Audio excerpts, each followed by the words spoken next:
Smoking and drinking is injurious to health. It causes cancer. ধূমপান এবং মদ্যপান স্বাস্থ্যের পক্ষে হানিকারক, এটি ক্যান্সারের কারণ।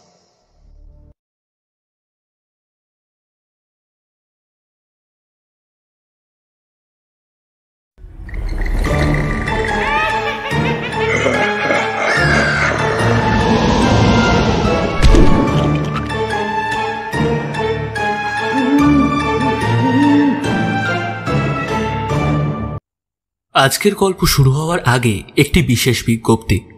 গল্পটি কেবলমাত্র প্রাপ্তবয়স্ক এবং প্রাপ্তমনস্কদের জন্য, তাই অনুরোধ করব শুধুমাত্র প্রাপ্তবয়স্ক মানুষদেরই এই গল্পটি শোনার জন্য।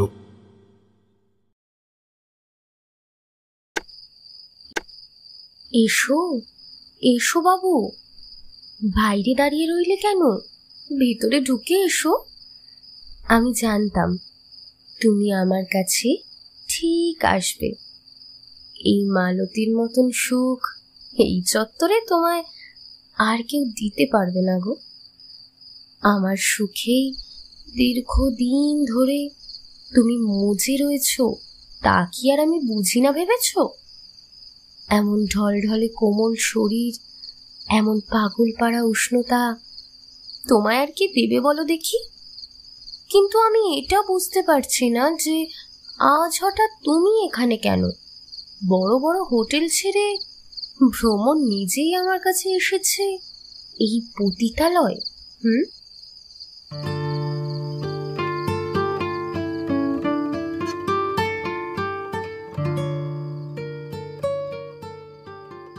আলো অন্ধকারে নিমজ্জিত বারান্দার মধ্যে বেতের একখানি চেয়ারে বসেছিল মালতী।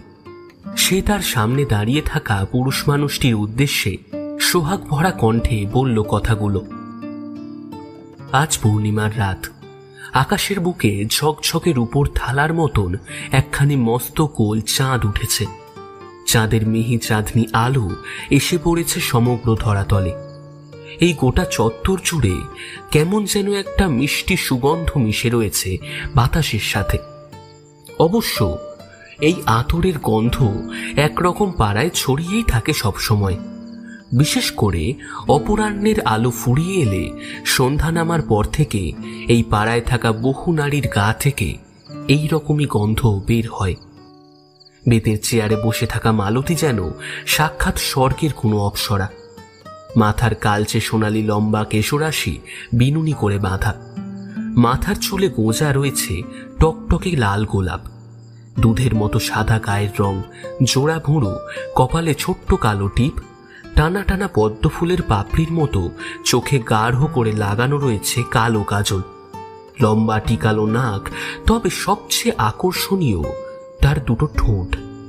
গোলাপি কোমল ভেজা নরম ঠোঁট দুটো যেন কোনো পুরুষ মানুষের হৃদয়ে দোলা দেওয়ার ক্ষমতা রাখে। মালতীর শাড়ির আঁচলটা বুকের মধ্যে থেকে বেশ খানিকটা এলোমেলোভাবে নামানো। চকচকে বক্ষদেশে পূর্ণিমার চাঁদের আলো পড়ে এক অনৈসর্গিক মোহময়ী রূপ দিয়েছে তাকে।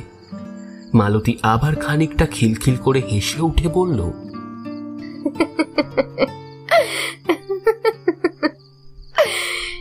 কি হলো গো বাবু, ওরকম দূরে দাঁড়িয়ে রইলে কেন? এসো, কাছে এসো। আজ যে আমাদের কাছে আসার রাত। দূরে দাঁড়িয়ে থাকলে মনের বাসনা পূর্ণ হবে কি করে? মালতীর বলা কথাগুলো শুনে সেই পুরুষ মানুষটি এবার কেমন যেন টলমলো পায়ে এগিয়ে এলো তার আরো কাছে। পুরুষ মানুষটির গায়ে ধপধপে সাদা ধুতি পাঞ্জাবি। তার এক হাতে জড়ানো রয়েছে সুগন্ধি বেল ফুলের মালা। ফুলের মালা নাকের কাছে নিয়ে গিয়ে একটা লম্বা ঘ্রাণ নিয়ে সেই পুরুষ মানুষটি এবার গাম্ভীর্যপূর্ণ স্বরে অনেকটা যেন রসিকতা করে বলল, হ্যাঁ মালতী, তুমি ঠিকই বলেছ। আজকে যে আমার মনোবাসনা পূর্ণ করতেই হবে, তা না হলে যে চলবে না কিছুতেই। তাই তো আজ তোমায় নিজের কাছে ডাকিনি, নিজেই তোমার কাছে চলে এসেছি। তুমি কি আমার সাথে মজা করছো নাকি বাবু? নতুন করে আর কি বা মনের বাসনা পূর্ণ করতে পারো? প্রতিবারের মতন সে তো একই বাসনা রয়েছে তোমার। মালতী, আজ আমি এখানে তোমার কাছে এসেছি সম্পূর্ণ এক অন্য কারণে। প্রতি মাসে পূর্ণিমার রাতে তোমার কাছে আমি আসি যে কারণে, আজ সে প্রয়োজনে কিন্তু হাসিনি।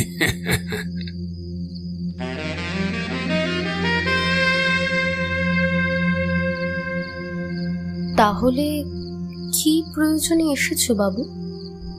তোমার মাথায় কি চলছে বলো দেখি। এ কি, তোমার দুই চোখ এমন টকটকে লাল কেন? এত ঘামছই বা কি কারণে? তুমি কি নেশা করেছো? হ্যাঁ হ্যাঁ হ্যাঁ, আজ আমি নেশা করেছি, করেই এসেছি তোমার কাছে। মালতী, মদের নেশায় আমি চুর হয়ে রয়েছি। আজ নেশা না করলে আমি আমার কার্যসিদ্ধি করতে পারবো না কিছুতেই। চলো মালতী, চলো, আর বিলম্ব করে লাভ কি? চলো এবার আমরা বরং ঘরে ঢুকি। হ্যাঁ। পুরুষটির কথা শুনে মালতীর বুকের ভেতরটা কেমন যেন মোচড় দিয়ে উঠল। মালতীর অন্তরাত্মা যেন তাকে বলতে চাইল তার অদৃষ্টে আজ ভয়ানক কোনো বিপদ লেখা রয়েছে। মালতী নিজের পেটের মধ্যে হাত দিয়ে চেপে ধরতেই বুঝল তার গর্ভের সন্তানেরও বুঝি ভয়ে একই অবস্থা হয়েছে। সে মারাত্মক ভীতিতে কোনো রকমে নড়াচড়া করছে না। একটা শুকনো ঢোক গিলল মালতী, কিন্তু তাকে যে যেতেই হবে ঘরের ভেতর, এছাড়া যে তার কাছে আর অন্য কোনো উপায় নেই। মালতী এই সমস্ত কিছুই ভাবছিল। তার সামনে দণ্ডায়মান সেই পুরুষ শেয়ালের মতো কেমন ক্ষুরোধার হাসি হাসল তার দিকে তাকিয়ে। মালতী অল্প আলোতেও দেখল ক্ষুধার্ত হায়নার মতো তার পলকহীন চোখের দৃষ্টি পুরোপুরিভাবে নিবদ্ধ রয়েছে মালতীর দিকে। পুরুষটির মস্তিষ্কে আজ যেন এক ভয়ানক পিশাচ ভর করেছে। সে এবার মালতীর কাঁধের ওপর হাত রেখে কানের কাছে মুখ এনে বলল, চলো মালতী, আর বাইরে অপেক্ষা করে কি হবে? আমরা এবার বরং ঘরে ঢুকে। হ্যাঁ। মালতী এবার তার সাথে ঢুকে এলো ঘরের ভেতরে। ঘরে ঢুকেই দরজাখানা ভেতর থেকে দড়াম শব্দে বন্ধ করে দিল সেই পুরুষ।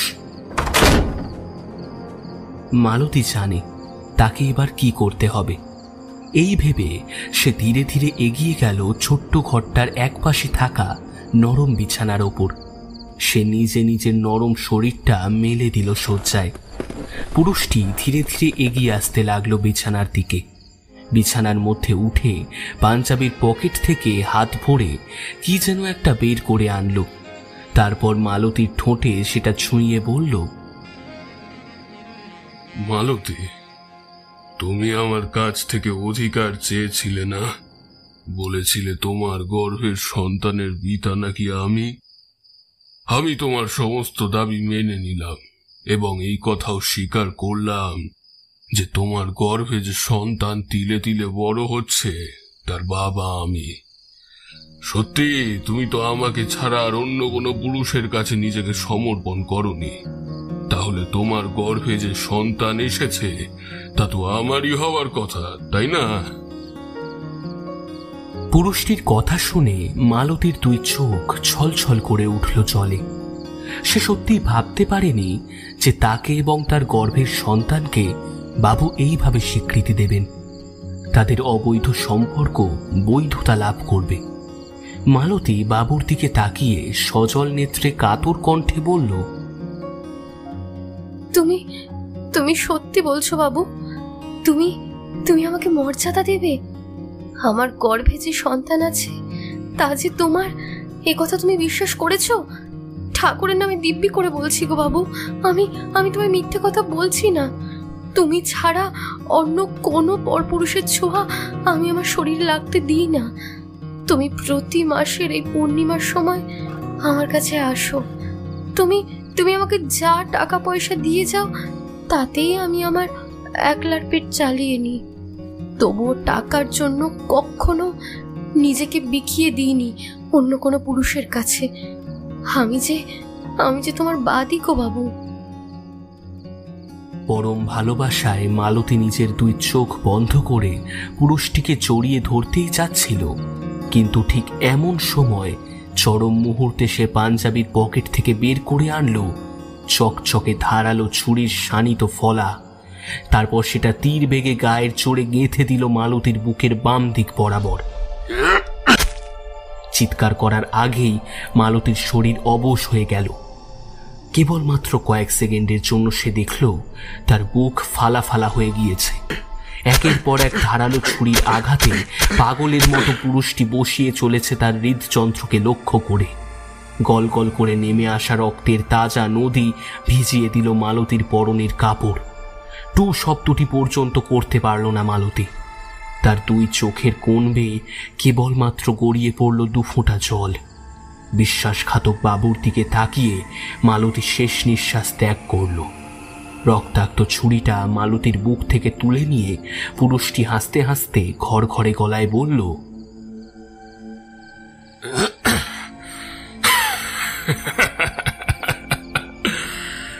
মালতীর শখ দেখে সত্যি আমি অবাক হয়ে যাচ্ছি। হ্যাঁ, সে ভাবলো কি করে যে তার মতো বারবনিতা বাজারি নষ্ট একটা মেয়েকে আমি আমার স্ত্রীর মর্যাদা দেব, এবং তার পেটের যে শিশু বেড়ে উঠছে তাকে নিজের সন্তান বলে মেনে নেব?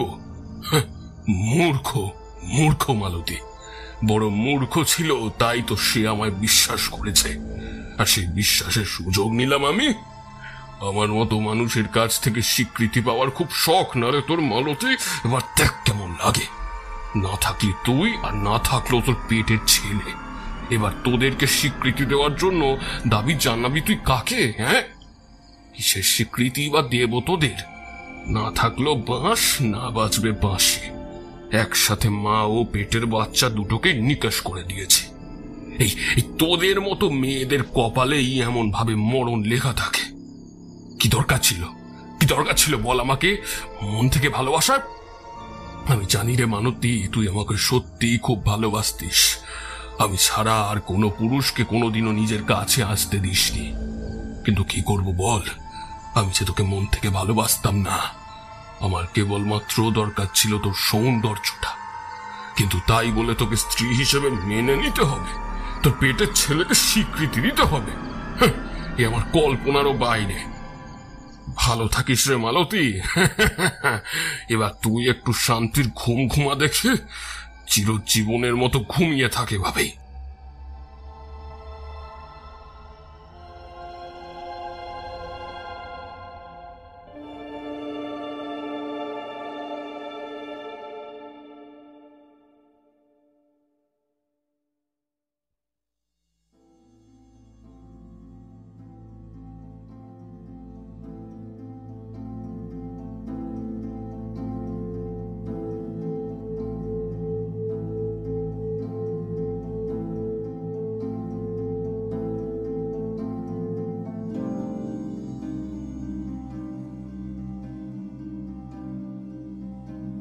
শহরের রেড লাইট এলাকায় খুন হয়ে গিয়েছে এক বারবনিতা নারী।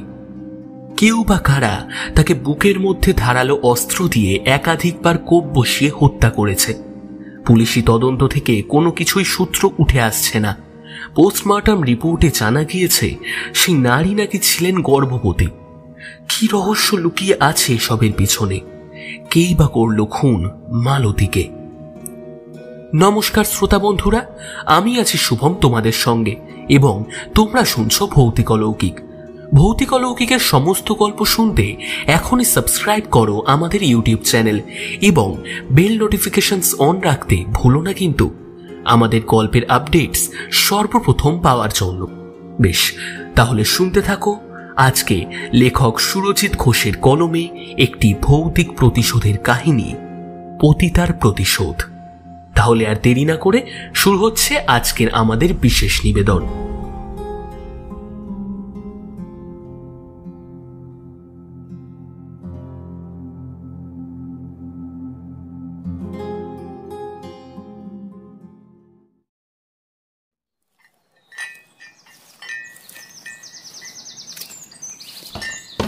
এই নাও তোমার জন্য স্পেশাল দার্জিলিং টি আর সকালের ব্রেকফাস্ট। আমি তোমার সমস্ত জামা কাপড় বিছানার উপর রেডি করে দিয়েছি। আমি একটু মন্দিরে যাচ্ছি পুজো দিতে, ড্রাইভার আমার সাথেই যাচ্ছে। তোমার যদি কোনো প্রয়োজন পড়ে বা কোনো কিছু খুঁজে না পাও তাহলে আমাকে ফোন করে নিও।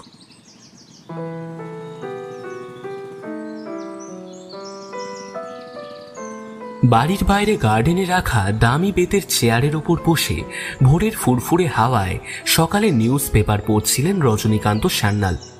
তার স্ত্রী স্বর্ণপ্রভা চায়ের কাপ আর ব্রেকফাস্টের প্লেট নিয়ে এসে স্বামীর সামনে থাকা কাঁচের টেবিলে তা নামিয়ে রেখে কথাগুলো বলল।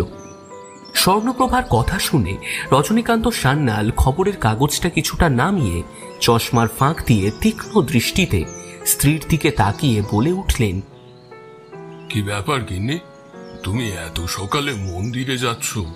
তা আজ কিছু আছে নাকি যার কারণে তুমি পুজো দিতে যাচ্ছ? কেন, কোনো বিশেষ দিন না হলে কি ঈশ্বরের কাছে পুজো দিতে যেতে নেই? আরে না না, আমি কি তাই বলেছি নাকি?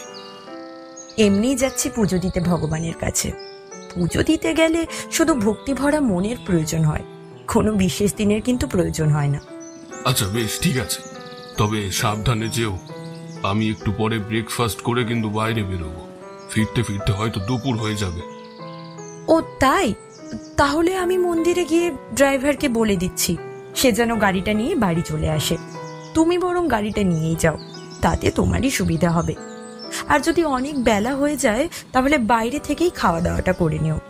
আরে বাবা, সেই সব নিয়ে তোমাকে এত বেশি ভাবনা চিন্তা করতে হবে না। তুমি মন্দিরে যাচ্ছ, সাবধানে যাও, আর ভক্তি ভরে ঈশ্বরের কাছে প্রার্থনা করো তিনি যেন সকলের মঙ্গল করেন আর সকলকে একটু শুভ বুদ্ধি দেন সেই বিষয়ে। রজনীকান্ত সান্যালের এই কথা শুনে তার স্ত্রী স্বর্ণপ্রভা মুখে মিষ্টি হাসির রেখা ফুটিয়ে বলল, আচ্ছা বেশ, ঠিক আছে, আমি এখন তাহলে আসছি। এই বলে স্বর্ণপ্রভা এবার চলে গেল বাইরের দিকে।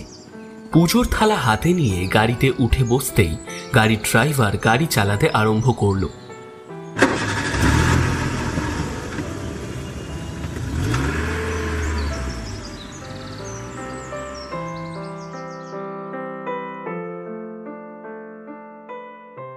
রজনীকান্ত সান্যাল হলেন শহরের এক বিখ্যাত নামকরা ব্যবসায়ী। তার পরিবারে রয়েছে তার স্ত্রী এবং একমাত্র কন্যা। শুধুমাত্র এই শহরেরই নয়, গোটা দেশের কম বেশি মানুষ তাকে চেনে, তার সম্বন্ধে সমস্ত কিছু জানে। রজনীকান্ত সান্যালের মতন ভালো মানুষ নাকি এই যুগে দুটো হয় না। তিনি যেমন বড় মনের মানুষ, ঠিক তেমনি উদার। প্রতি বছর বিভিন্ন বৃদ্ধাশ্রম, অনাথাশ্রম, শিক্ষাক্ষেত্রে প্রভৃতি স্থানে প্রচুর পরিমাণে অর্থ তিনি দান করেন। শহরের বিভিন্ন প্রান্তে তার নিজস্ব 5টি দোকান রয়েছে। এছাড়া দেশে ও বিদেশেও ছড়িয়ে রয়েছে তার ব্যবসা। রজনীকান্ত সান্যালকে মানুষেরা তাদের আদর্শ বলে মনে করে। কোথাও যদি ভালো নির্লোভ মানুষের উদাহরণ দেওয়ার প্রয়োজন পড়ে তাহলে তখন সাধারণ মানুষ রজনীকান্ত সান্যালের নাম করে বলে তার মতন মানুষ হতে হয়।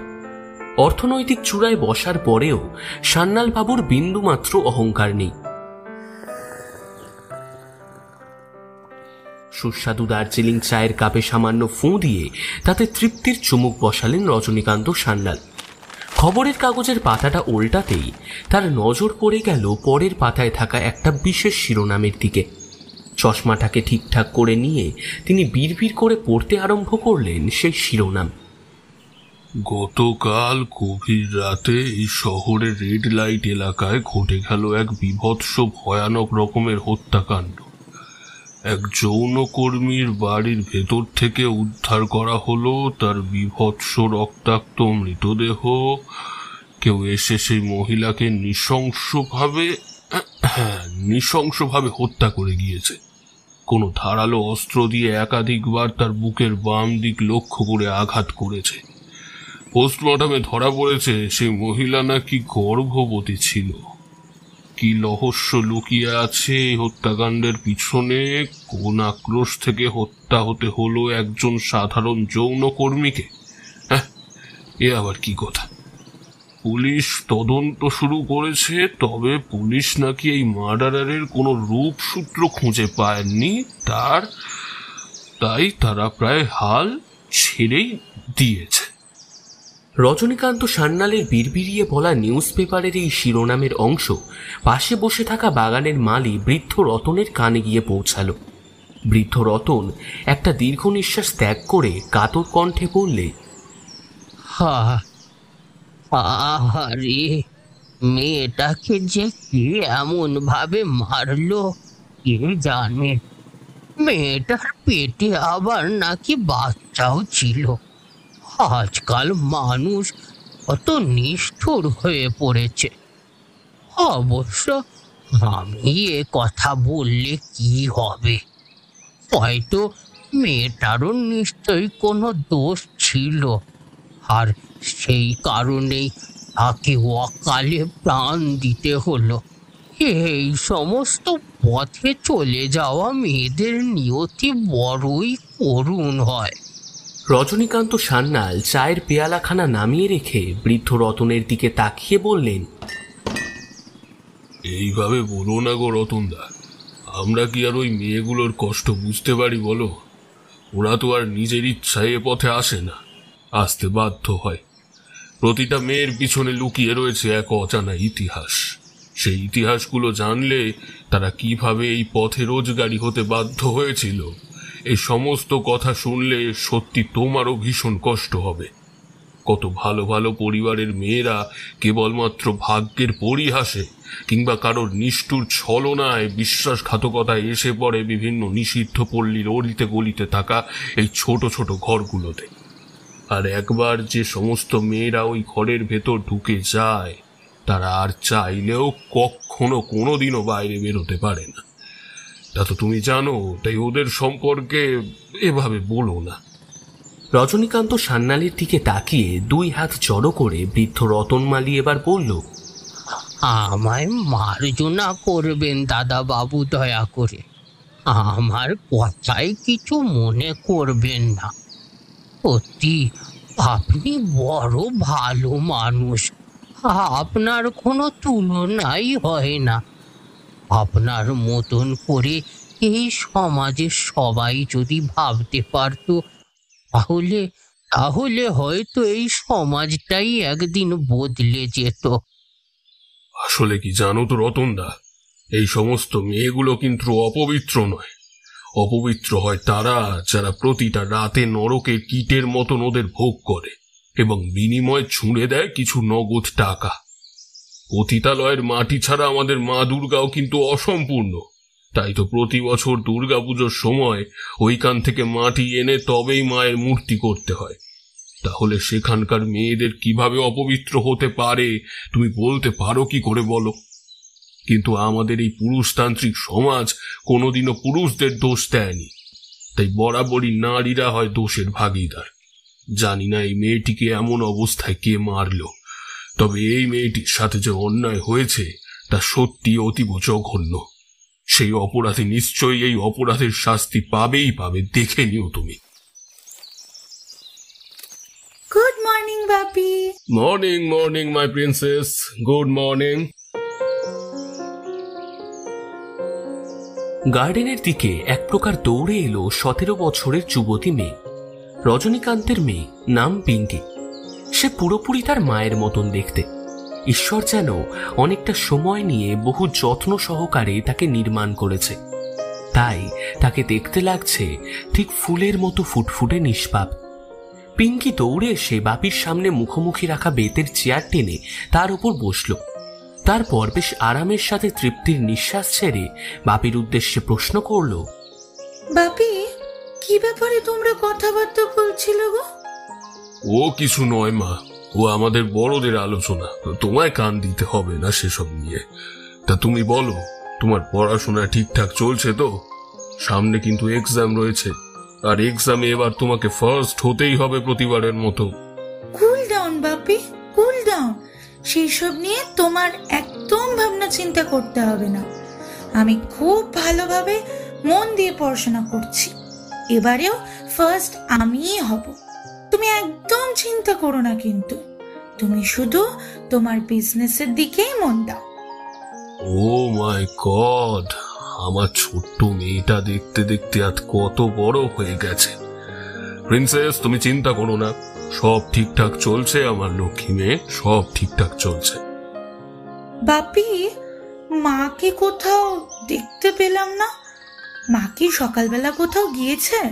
হ্যাঁ মা, তোমার মা মন্দিরে গেছে পুজো দিতে, ফিরতে তার দেরি হবে। তুমি স্নান সেরে ব্রেকফাস্টটা করে নাও, তোমার তো টিউশন আছে বাইরে, গাড়ি রয়েছে, তুমি গাড়ি করে চলে যাও। ওকে বাপি, আমি তাহলে এলাম। Love you. Love you my princess, love you two.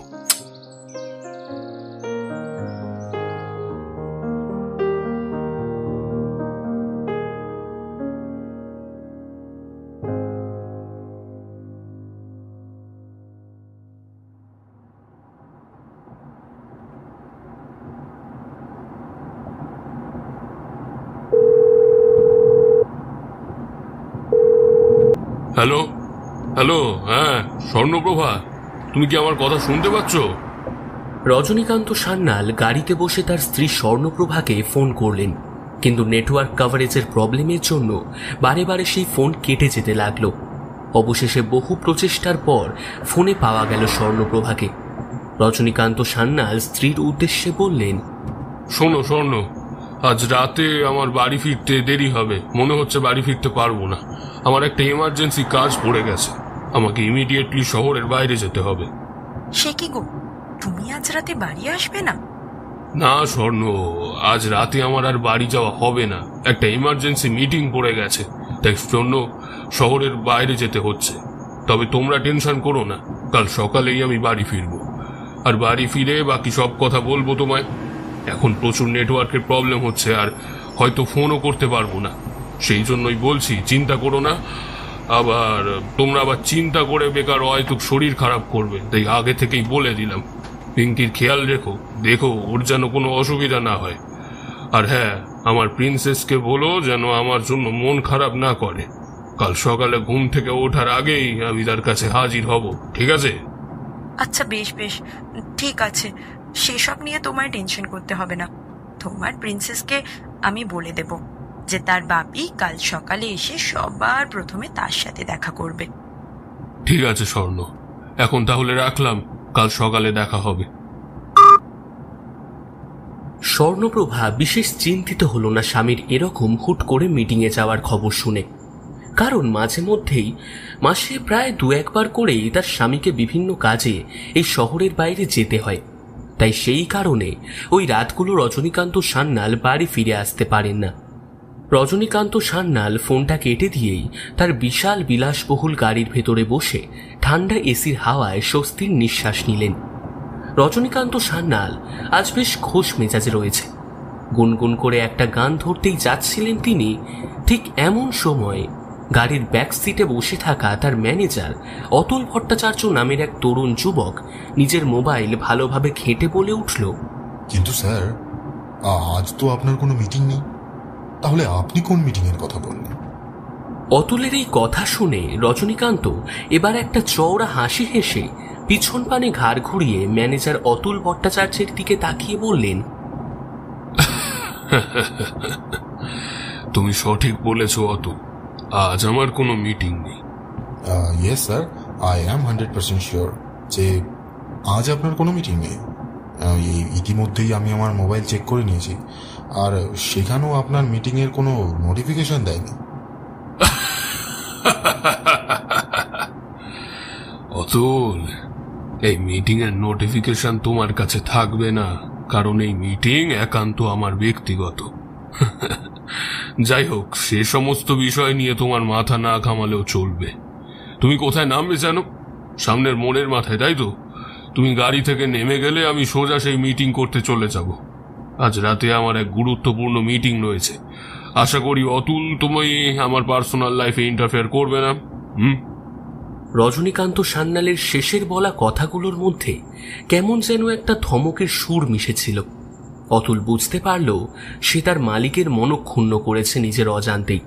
তাই নিজের মাথা নত করে সে মিনমিনে গলায় বলল, সরি স্যার, আমার কথা যদি আপনার কিছু খারাপ লেগে থাকে আমি তার জন্য সত্যিই দুঃখিত। দাদা, গাড়িটা সাইড করে থামাও, মোড়ের মাথা চলে এসেছে, আমি নেমে যাব। ম্যানেজার অতুল ভট্টাচার্য গাড়ি থেকে নেমে যেতেই ঠোঁটের কোণের চওড়া হাসিটা আরো বেশ কিছুটা চওড়া হলো রজনীকান্ত সান্যালের। হ্যালো হ্যালো বিজয়, আমি রজনীকান্ত স্যার বলছি। হ্যাঁ স্যার বলুন, আমি বুঝতে পেরেছি আপনার নাম্বারটা আমার ফোনে আগে থেকেই সেভ করা আছে। বিজয়, আমি বেরিয়ে পড়েছি গাড়ি নিয়ে। ওই দিককার খবর কি? সবকিছু ব্যবস্থা করে নিয়েছো তো? স্যার আপনি এইসব নিয়ে কিচ্ছু একদম চিন্তা করবেন না। আমি থাকতে আপনার কোনো চিন্তা নেই। সমস্ত কিছু ব্যবস্থা আমি আগে থেকেই করে রেখেছি।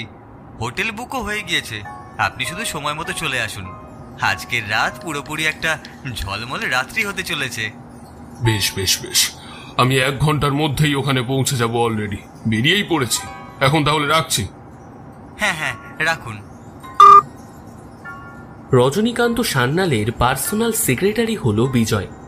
তার সমস্ত দিক, ব্যবসাপত্রের অবস্থা, ডেইলি মিটিংয়ের এই সমস্ত কিছুর হিসাব রাখাই বিজয়ের কাজ। ফোনটা রেখে দিয়ে রজনীকান্ত এবার জলের বোতল খুলে কিছুটা জল খেলেন ঢকঢক করে। শহরের বাইরে একটা 5 স্টার হোটেলের উদ্দেশ্যে তাদের গাড়ি ছুটে চলেছে দ্রুত বেগে। জল খেয়ে নিয়ে বোতল নামিয়ে রাখতেই ফোনের উজ্জ্বল স্ক্রিনের দিকে চোখ গেল তার। ফোনের ক্যালেন্ডার থেকে নোটিফিকেশন আসছে আজ নাকি বৌদ্ধ পূর্ণিমা। পূর্ণিমার নোটিফিকেশন দেখে কি যেন একটা কথা মনে পড়ে গেল রজনীকান্ত সান্যালের। গভীর ভাবনায় তিনি ডুবে গেলেন। তার শরীরের প্রত্যেকটা লোমকূপ সজারুর কাঁটার মতো একটা একটা করে খাঁড়া হয়ে উঠল। ঠোঁটের কোণের বঙ্কিম চওড়া হাসিটা আরো কিছুটা বাঁকা ভাবে চওড়া আকার নিল।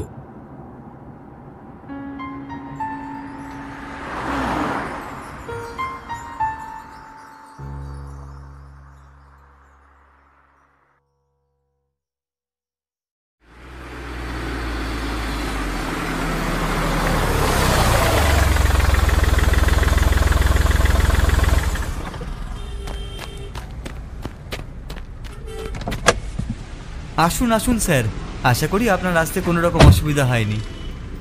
রজনীকান্ত সান্যালের গাড়িটা বিশাল 5 স্টার হোটেলের পার্কিং জোনে গিয়ে দাঁড়াতে বিজয় দৌড়ে এলো সেই দিকে। ফুলের বুফে রজনীকান্ত সান্যালের হাতে দিয়ে কথাগুলো বলল সে। রজনীকান্ত সান্যাল চারপাশের দিকে একবার চোখ বুলিয়ে হাসতে হাসতে বললেন, আরে বাহ বাহ বাহ, জায়গাটা খুব সুন্দরভাবে সাজিয়েছো তো। হ্যাঁ স্যার, দারুণ সাজিয়েছে। ভেতরটাও বেশ ভালো ডেকোরেশন করা আছে। আসলে বুঝতেই তো পারছেন 5 স্টার হোটেল, তাই আপনাদের মতন গণ্যমান্য ব্যক্তিদের এখানে আনাগোনা লেগেই থাকে। সে কারণেই এরকম একটু ডেকোরেশনের তো দরকার আছেই, তাই নয় কি?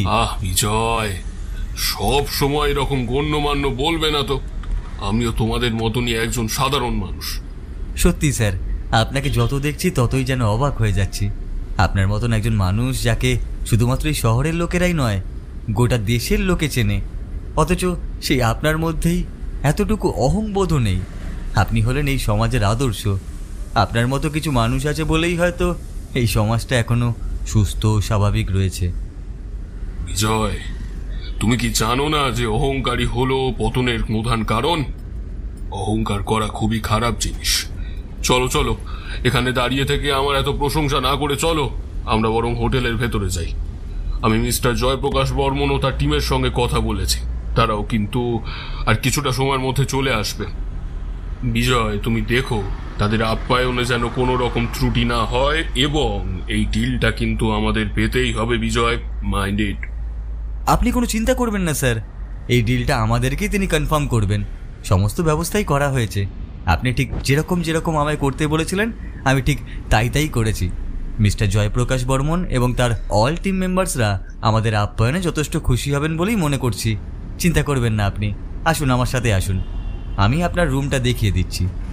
অনেকটা রাস্তা ধকল করে এসেছেন আপনি, রুমে গিয়ে বরং একটু বিশ্রাম নিন। মিস্টার জয়প্রকাশ বর্মন ও তার টিম মেম্বাররা হোটেলে এলে আমি আপনাকে ফোন করে দেব, তখন না হয় আপনি বাইরে বেরিয়ে আসবেন। সত্যি তুমি ঠিকই বলেছ, শরীরটা ভীষণ রকমের ক্লান্ত লাগছে। আসলে সেই সকাল থেকে এদিক ওদিক যাওয়া দৌড়াদৌড়ি লেগেই রয়েছে। ঠিক আছে বিজয়, আমি তাহলে রুমে গিয়ে একটু রেস্ট নিচ্ছি। মিস্টার বর্মনরা এলে কিন্তু আমায় অবশ্যই আগে থেকে ফোন করে দিও। একদম স্যার।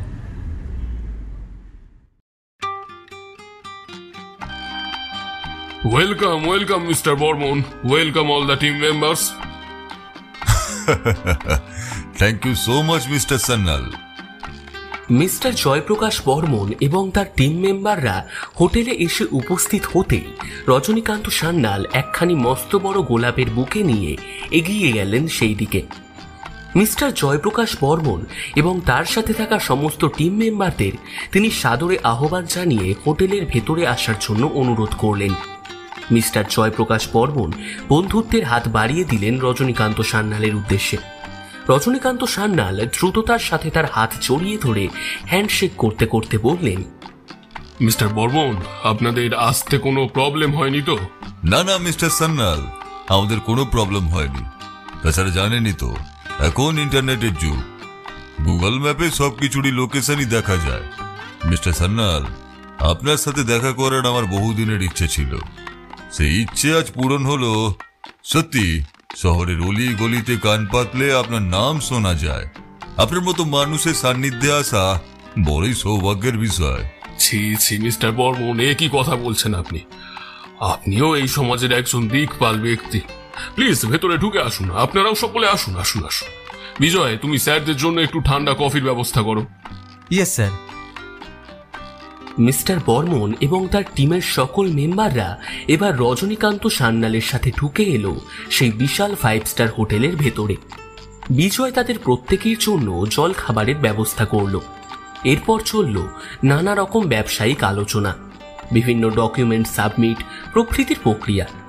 বেশ কিছু ঘন্টা আলোচনা এবং বিভিন্ন ডকুমেন্ট সাবমিট করার পর পরিশেষে এই ডিল কনফার্ম করল মিস্টার বর্মন। রজনীকান্ত সান্যালের মুখে পুনরায় ঝলমলে হাসির রেখা ফুটে উঠল। তিনি মিস্টার বর্মনের 2 হাত জড়িয়ে ধরে বললেন, thank you so much mister Barman. আমি যে আপনাকে কি বলে ধন্যবাদ জানাবো সে ভাষা সত্যি আমি খুঁজে পাচ্ছি না। আরে মিস্টার সান্যাল, এতে ধন্যবাদ দেওয়ার কিচ্ছু নেই। আপনার কোম্পানি অত্যন্ত ভালো একটি কোম্পানি, তার যথেষ্ট রেপুটেশনও রয়েছে। সুতরাং আপনার মতন বিশ্বস্ত কোম্পানিকে বিশ্বাস করে কাজের অর্ডার দেওয়াই যায়। তাই থ্যাংক ইউ বলে আমাকে দয়া করে ছোট করবেন না। আরে বিজয় তাড়াতাড়ি যাও, একটু মিষ্টি নিয়ে আসো স্যারেদের জন্য। এত ভালো একটা কাজের অর্ডার তারা আমাদের দিলেন, মিষ্টি মুখ না করিয়ে কি ছাড়া যায় নাকি? হ্যাঁ, যাও। আমি এক্ষুনি যাচ্ছি স্যার, জাস্ট 2 মিনিট। এই কথা বলে বিজয় এক প্রকার দৌড়ে গেল আর স্বল্প কিছুটা সময়ের মধ্যেই সে মিষ্টির প্লেট নিয়ে হাজির হলো। রজনীকান্ত সান্যালের আপ্যায়নে অত্যন্ত খুশি হলেন মিস্টার জয়প্রকাশ বর্মন এবং তার টিম মেম্বাররা। ডিল কনফার্ম করে বেশ কিছুটা মোটা অঙ্কের টাকা অ্যাডভান্স হিসেবে তিনি পেমেন্ট করে দিলেন। তারপর তারা বেরিয়ে গেলেন হোটেল ছেড়ে। তাদের ভালোভাবে বিদায় জানিয়ে হোটেলের মধ্যে ফিরে এসে রজনীকান্ত সান্যাল হো হো করে অট্টহাসি হাসতে হাসতে বললেন,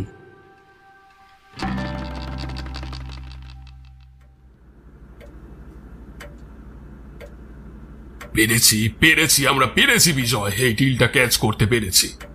উফ, বুকের ভেতর থেকে একটা ভারী জগদ্দল নেমে গেল যেন। এই ডিলটা আমায় ক্যাচ করতেই হতো। অনেক টাকা ডিল বুঝলে বিজয়, অনেক টাকা। তোমাকে যে সমস্ত কিছুর ব্যবস্থা করতে বলেছিলাম তা কি তুমি করেছো?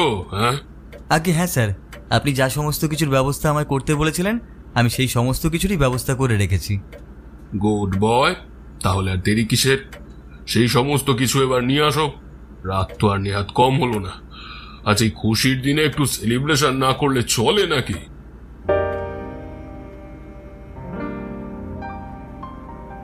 রজনীকান্ত সান্যালের নির্দেশে বিজয় এবার রুমের ভেতর থেকে বের করে আনলো দামি ব্র্যান্ডের মদের বোতল, আইস এবং বেশ কিছু রকমের স্ন্যাক্স, এছাড়া সিগারেটের প্যাকেট এবং চিকেনের আইটেম। সেই সমস্ত কিছু নিয়ে এসে সে এক এক করে ভালোভাবে সাজিয়ে দিল কাঁচের গোল টেবিলটার ওপর। রজনীকান্ত সান্যাল বিজয়ের দিকে প্রসন্ন দৃষ্টিতে তাকিয়ে বললেন, বাহ বাহ বাহ, বিজয় বেশ দুর্দান্ত ব্যবস্থা করেছে তো। সত্যি তোমায় দেখছি সব দিক থেকে সমান খেয়াল থাকে সব সময়। না, এবার তোমার মাইনেটা একটু বাড়িয়ে দিতে হবে। তোমার প্রমোশনের টাইম এসে গেছে। সে আপনি যা ভালো বোঝেন স্যার তাই করবেন। আপনি মানুষ নন, সাক্ষাৎ দেবতা। স্যার, এখন তাহলে আমি রুমের ভেতরে যাচ্ছি। আপনার কোনো প্রয়োজন হলে আমাকে ফোন করে নেবেন। ওকে ওকে, গুড বয়। তুমি তাহলে এখন আসতে পারো।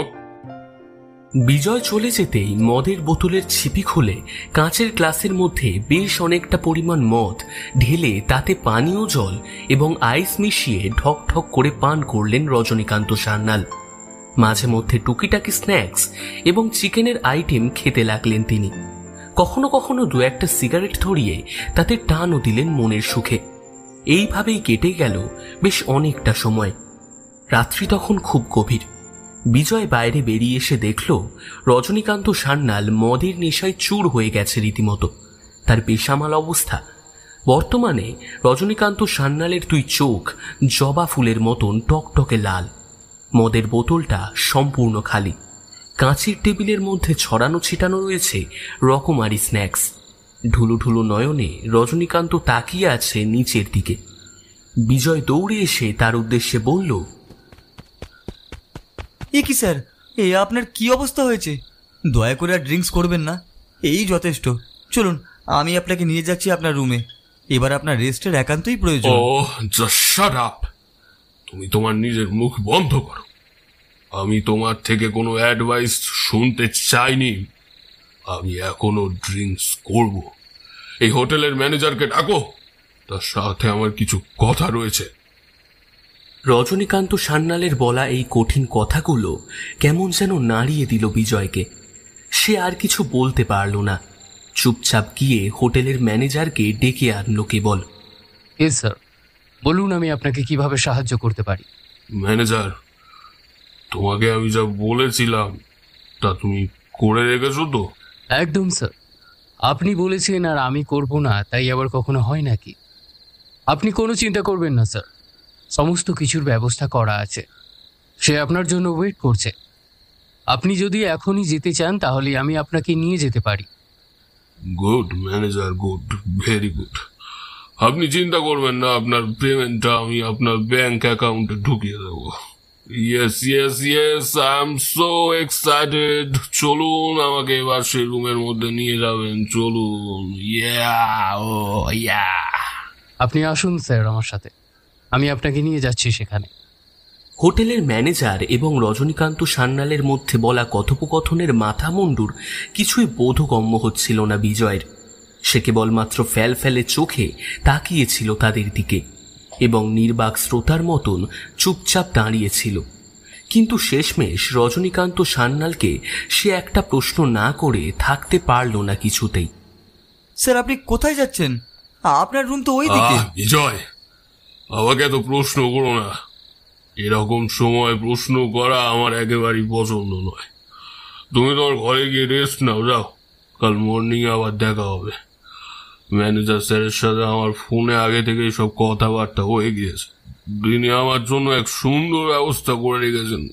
আমি এখন সেই রুমে থাকতে যাচ্ছি। আজকের বাকি রাতটা আমি কাটাবো এক নারীর সাথে। মদ হলে মেয়ে হবে না, তাও কি সেলিব্রেশন আনকমপ্লিট থেকে যাবে নাকি? হ্যাঁ, তুমি যাও নিজের রুমে যাও।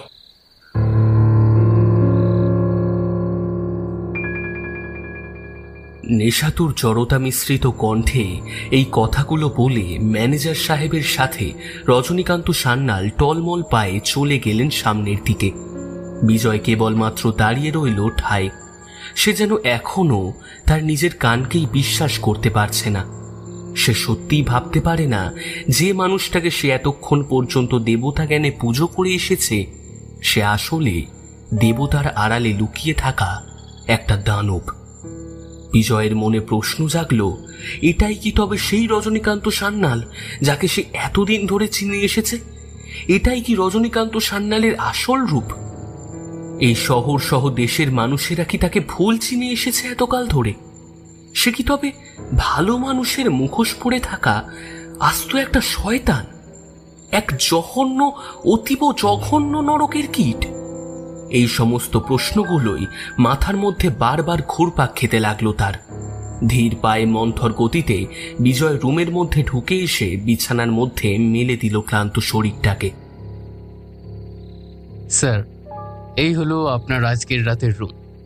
এই রুমের ভেতরেই আপনার জন্য সে ওয়েট করছে। Good night manager, good night. Rajanikanta Sanyal ম্যানেজারকে গুড নাইট জানিয়ে সে ঢুকে এলো ম্যানেজারের দেখিয়ে দেওয়া রুমের দরজা খুলে। রুমের ভেতর ঢুকে এসে লাইটের সুইচ অন করতেই দপ করে গোটা ঘরের মধ্যে ছড়িয়ে পড়ল একটা স্বল্প মৃদু নীলাভ আলো। আজ পূর্ণিমার রাত হওয়ার কারণে সেই রুমের দুই ধারে থাকা বিশাল বড় বড় জানলা গলে ভেতরে ঢুকে আসছে চাঁদনি আলো। চাঁদের সেই আলো তীর্যক ভাবে এসে পড়েছে বিছানার ওপর। ফলে সমগ্র ঘর জুড়ে এক অদ্ভুত আলো আঁধারের সৃষ্টি হয়েছে। আর সেই আলো অন্ধকারের মধ্যেই রজনীকান্ত সান্যাল দেখলেন বিছানার মাঝখানে ফুলের মাঝে বসা এক মহিলা। পরনে তার টকটকে লাল শাড়ি, মাথায় ঘোমটা দেওয়া। এ দৃশ্য দেখে ভারী প্রসন্ন হলেন শহরের ধনী ব্যবসায়ী রজনীকান্ত।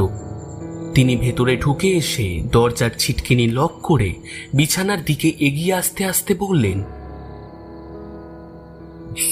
সরি মাই সুইটহার্ট, আমার জন্য অনেকক্ষণ তোমাকে ওয়েট করতে হলো, তার জন্য আই এম এক্সট্রিমলি সরি। কিন্তু নতুন বউয়ের মতো তুমি এগো মাথা ঘোমটা টেনে বসে আছো কেন? লজ্জা পাচ্ছ বুঝি? আরে লজ্জা পাওয়ার কিছু নেই। আমি তোমার ছবি ফোনে দেখেই ম্যানেজারকে বলে দিয়েছিলাম যে আমাকে তোমারই চাই। এই ভুল বলছি, মানে আজকে রাতে আমার তোমাকেই চাই। আজ আমার এই এক বাজে স্বভাব আছে বলতে পারো। ঘরে বউ থাকতেও বাইরের প্রতি টান আমার বরাবরই, তাই মাসে 2-1বার বাইরে রাত কাটাতেই হয়। বাড়িতে বউকে মিথ্যে কথা বলি যে আমি শহরে বাইরে যাচ্ছি কাজ করতে, অথবা আমার জরুরি মিটিং পড়ে গেছে। কিন্তু এই সমস্ত কিছু সত্যি নয়। আসল সত্যিটা হলো এটাই যে আমি সেই রাতগুলোতে ভোগ করি তোমাদের মতো কিছু মেয়ে মানুষকে। এতদিন ধরে আমার সেই চাহিদা মিটিয়ে এসেছে অন্য এক মেয়ে মানুষ, তবে এখন আসছে। শেষের কথাগুলো বলতে গিয়ে থমকে গেলেন রজনীকান্ত সান্যাল। তিনি এবার বিছানার মধ্যে এসে বসলেন সেই রমণীর মুখোমুখি। তবে সেই রমণীর মাথা ভরা ঘোমটা থাকার কারণে তার মুখমণ্ডলের কিছুই তিনি দেখতে পাচ্ছিলেন না। নিজের মনে কিছুটা হেসে তিনি আবার বলতে শুরু করলেন, আসলে কি জানো, এই যে আমি আজ অর্থনৈতিক উচ্চতার শিখরে উঠে আছি, তার প্রধান কারণ কিন্তু শুধুমাত্র আমার ব্যবসা নয়, ওটা তো লোক দেখানো মাত্র। আসলে আমার প্রধান গুপ্ত ব্যবসা হলো কালো বাজারে বিভিন্ন ক্ষতিকারক বেআইনি মাদক দ্রব্য আমদানি রপ্তানি করা। ওতেই তো আমার কোটি কোটি টাকার ইনকাম। কিন্তু সাধারণ মানুষরাও সকলে জানে আমি বড় ভালো মানুষ। তারা আমাকে আবার দেবতা কেন পুজো করে জানো? কিন্তু আমি মোটেও কোনো দেবতা নই। সে যাই হোক, বেশি কথা বলে কাজ নেই। আজকে রাতটা তোমাকে আমি মনের সুখে ভোগ করব। তবে তোমার চিন্তা নেই।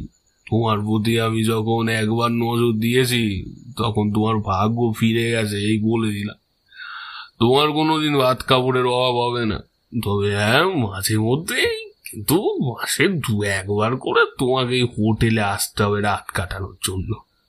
আমি বারবার নতুন মেয়ে পাল্টাই না, তাই তোমাকে এখান থেকে এখানে কয়েকবার আসা যাওয়া করতেই হবে।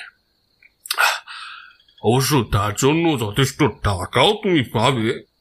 এতদূর অবধি বলে রজনীকান্ত সান্যাল এবার সেই নারীর ঘোমটাখানা খুলে দিতেই আঁতকে তিনি দরাম করে লাফিয়ে বিছানার ওপর থেকে পড়ে গেলেন। তার মাথাটা যেন ঘুরে গেল চাঁ করে। তার সামনে বিছানার ওপর যে বসে আছে তার মুখটা ভীষণ রকমের চেনা ঠেকল তার। নিজের 2 চোখ ভালোভাবে ডলে নিয়ে রজনীকান্ত সেই রমণীর মুখের দিকে পুনরায় তাকালো। না, কোনো ভুল তার হচ্ছে না। এ যে মালতী। কিন্তু মালতী কি করে জীবিত থাকতে পারে? না না না না না, এ কিছুতেই হতে পারে না। মালতী জীবিত থাকবে কি করে? আমি তো নিজের হাতে তাকে শেষ করে দিয়েছি বুকে ছুরি মেরে। কি এমনকি নিউজ পেপারে পর্যন্ত তাকে মৃত বলে ঘোষণা করেছিল। তাহলে তাহলে তুমি মালতী কি করে? এই এই এই সত্যি করে বলো, সত্যি করে বলো তুমি কে? রজনীকান্ত সান্যালের বলা কথাগুলো শুনে বিছানার ওপর বসে থাকা সেই রমণী এবার খলখল করে পাগলিনীর ন্যায় হেসে উঠল বিভৎসভাবে। তারপর খড়খড়ে গলায় সে বলল,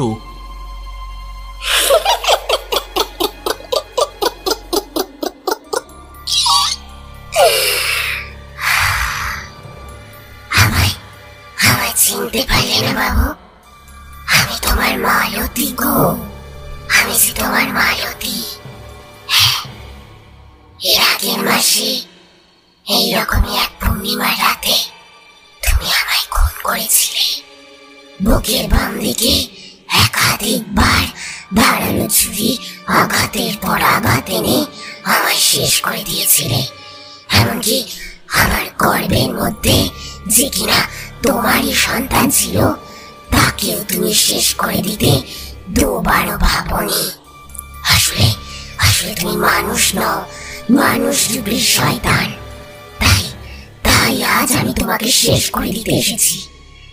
যে মেয়েটাকে তুমি আজ রাতে শয্যা সঙ্গিনী বানাবে ভেবেছিলে, সে এখন বাথরুমে আমার বিভৎস রূপ দেখে অচৈতন্য হয়ে পড়ে আছে। এই ঘরের মধ্যে রেকর্ডের অন রাখা আছে। কাল সকালে যখন পুলিশ তোমার মার্ডারের তদন্ত করতে আসবে, তখন সেই রেকর্ডার তাদের হাতে পড়বে, আর তোমার বলা সমস্ত কথা তারা জানতে পারবে।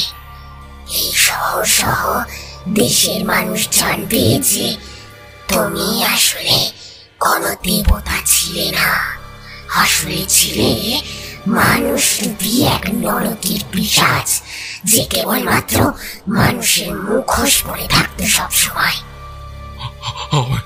আমায় তুমি ক্ষমা করে দাও মালতী। আমি যা করেছি ভুল করেছি। এরকম ভুল আমি আর কখনো করবো না মালতী, আর কখনো করবো না। কিছু কিছু বলে ক্ষমা কিংবা প্রায়শ্চিত্ত হয় না বাবু।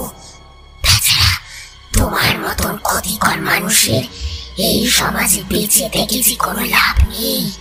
তোমার জন্য শেষ হয়ে যাচ্ছে কত নতুন প্রজন্মের ভালো ভালো ঘরের ছেলেমেয়েরা। তোমার মৃত্যুই ভালো। এই কথা বলে মালতীর অতৃপ্ত আত্মা আহত বাঘিনীর মতো ঝাঁপিয়ে পড়ল প্রবল আক্রোশের সাথে রজনীকান্ত সান্যালের বুকের ওপর। তারপর সে একটা তীক্ষ্ণ ধারালো ছুরি বের করে একের পর এক কোপ বসালো সান্যালের বক্ষদেশে। ধীরে ধীরে মৃত্যুর কোলে ঢলে পড়ল এই সমাজের এক ভয়ানক মানুষরূপী পিশাচ, রজনীকান্ত সান্যাল।